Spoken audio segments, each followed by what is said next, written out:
জিজ্ঞেস করি কেমন আছো সবাই, তাই বলো। আলহামদুলিল্লাহ। আর আমার বিল্ডার অফিসিয়াল তরফের থেকে প্রথম জানাই 1 জানুয়ারির শুভেচ্ছা। 1 জানুয়ারি মানে হ্যাপি নিউ ইয়ার বলো। বাস বাংলায় বললাম কিছু মনে হইল না নাকি? 1 জানুয়ারি বললাম কিছু মনে হইল না? যেমন বলেছি হ্যাপি নিউ ইয়ার আর বাস। ইংরেজি বুঝছো, বাংলায় বেড়াতে হচ্ছে হবে নাকি সবাই? তো যাই হোক, এটা হচ্ছে ক্রিকেট প্রতিযোগিতা।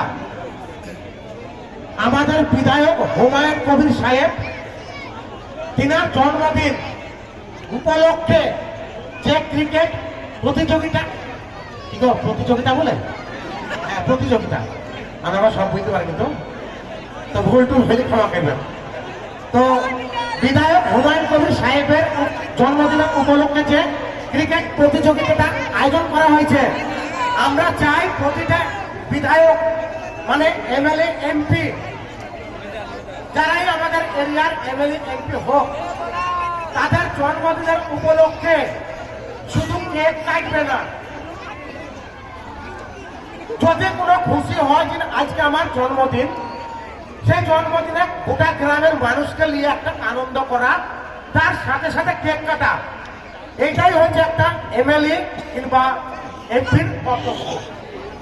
তাই হুমায়ুন সাহেব একটা ক্রিকেট প্রতিযোগিতা করেছে, সেটা তিনার জন্মদিনের অনুষ্ঠানে। এটা কিন্তু খুব ভালো আয়োজন। আর তোমরা যে ইয়ং জেনারেশনরা যারা আছো, একটা কথা মনে রাখবা, খেলায় মুক্ত থাকো, শরীর চর্চা।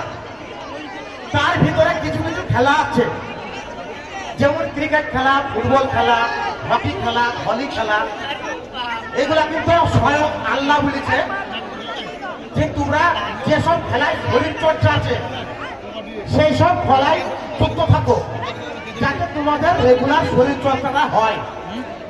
আর কিছু খেলা নিষেধ করেছে উপরওয়ালা, যেমন তাস খেলা, ক্যারাম খেলা, মানে যেগুলা শরীর চর্চা হয় না সেসব খেলা কিন্তু উপরওয়ালা স্বয়ং নিষেধ করেছে। তাই বলছি ক্রিকেট খেলা, ফুটবল খেলা, হকি খেলা, ভলি খেলা, এইসব খেলায় তোমরা যুক্ত থাকো, তার সাথে সাথে তোমাদের শরীর চর্চা হয়ে যাবে আর ইয়ং জেনারেশনরা ভালো থাকবে। আর বেশি কিছু বলছি না, বেশি কিছু বললাম আর কিছু করতে পারো তো ভয় লাগবে ওইটাই।